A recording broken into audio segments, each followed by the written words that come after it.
सपने क्यों आते हैं? सपनों का रहस्य। छोटे से गांव सूरजपुर में एक लड़का रहता था। उसका नाम था आरव। आरव बहुत समझदार था, लेकिन उसे एक बात हमेशा परेशान करती थी, सपने। हर रात उसे अजीब अजीब सपने आते थे। कभी वह आसमान में उड़ता, कभी किसी जंगल में खो जाता, तो कभी अपने स्कूल में बिना किताब के परीक्षा देता। सुबह उठकर वह सोचता, आखिर ये सपने आते क्यों हैं? सवालों की शुरुआत। एक दिन आरव ने अपनी दादी से पूछा, दादी, हमें सपने क्यों आते हैं? दादी मुस्कुराई और बोली, बेटा, सपने हमारे मन की बातें होते हैं। आरव को जवाब अधूरा लगा।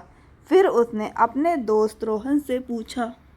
रोहन बोला, शायद दिमाग रात को फिल्म चलाता है। आरव हंस पड़ा, लेकिन मन अभी भी संतुष्ट नहीं हुआ। मास्टर जी की बात। अगले दिन स्कूल में आरव ने अपने मास्टर जी से सवाल किया। मास्टर जी बोले, जब हम सोते हैं तब हमारा दिमाग आराम करता है, लेकिन पूरी तरह बंद नहीं होता। वह दिन भर की बातें याद करता है और उन्हें सपनों में दिखाता है। आरव ने सोचा, तो मतलब सपने मेरे दिमाग की कहानी है। उस रात आरव जल्दी सो गया। अचानक उसने सपना देखा। वह एक चमकदार जगह पर खड़ा था। चारों तरफ तारे थे। एक बूढ़े बाबा सामने आए। बाबा बोले, आरव, मैं सपनों का रक्षक हूँ। आरव डर गया। आप कौन हैं? बाबा बोले, मैं तुम्हें सपनों का सच दिखाने आया हूँ। सपनों की दुनिया। बाबा ने हाथ उठाया।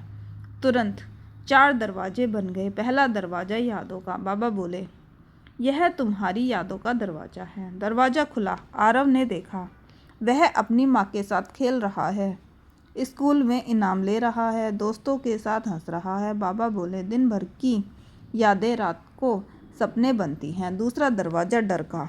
यहाँ अंधेरा था। आरव ने देखा, वह परीक्षा में फेल हो रहा है, भीड़ में खो गया है।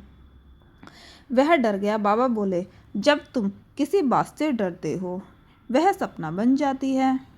तीसरा दरवाजा इच्छाओं का। यहाँ सब सुनहरा था। आरव ने खुद को बड़ा वैज्ञानिक बनते देखा, टीवी पर इंटरव्यू देते देखा। बाबा बोले, जो तुम बनना चाहते हो वह भी सपनों में दिखता है। चौथा दरवाजा कल्पना का। यहाँ उड़ते हाथी थे, बोलते पेड़ थे और चांद पास था। बाबा हंसे, यह दिमाग की कल्पना है। जब दिमाग आज़ाद होता है तो कुछ भी बन सकता है। सच्चाई का रहस्य। बाबा बोले, आरव, सपने 4 चीज़ों से बनते हैं, यादों से, डर से, इच्छाओं से, कल्पना से। इसलिए हर इंसान के सपने अलग होते हैं। आरव बोला, तो सपने बेकार नहीं हैं? बाबा बोले, नहीं बेटा, सपने तुम्हें समझाते हैं कि तुम्हारा मन क्या चाहता है। जागने का समय। अचानक तेज रोशनी हुई। आरव की आंख खुल गई। सुबह हो चुकी थी। वह खुशी से उठा और बोला, अब मैं समझ गया। नहीं सोच, अब आरव सपनों से डरता नहीं था। अगर बुरा सपना आता तो वह सोचता, शायद मैं किसी बात से डर रहा हूँ।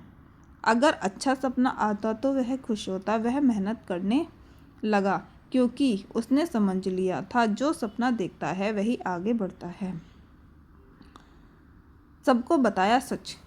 एक दिन स्कूल में टीचर ने पूछा, बच्चों, सपने क्यों आते हैं? आरव खड़ा हुआ और बोला, सपने हमारे मन की आवाज़ होते हैं। ये हमें बताते हैं कि हम क्या सोचते हैं, क्या चाहते हैं और किससे डरते हैं। टीचर मुस्कुराए। पूरी क्लास ताली बजाने लगी। सीख। इस कहानी से हमें सीख मिलती है, सपने बेकार नहीं होते, वे हमें खुद को समझने में मदद करते हैं। अच्छे सपनों के लिए अच्छा सोचना ज़रूरी है। मेहनत से सपने सच होते हैं। आपको कहानी कैसी लगी? अगर अच्छी लगी हो तो लाइक करें, शेयर करें और सब्सक्राइब करना नहीं भूलें। धन्यवाद।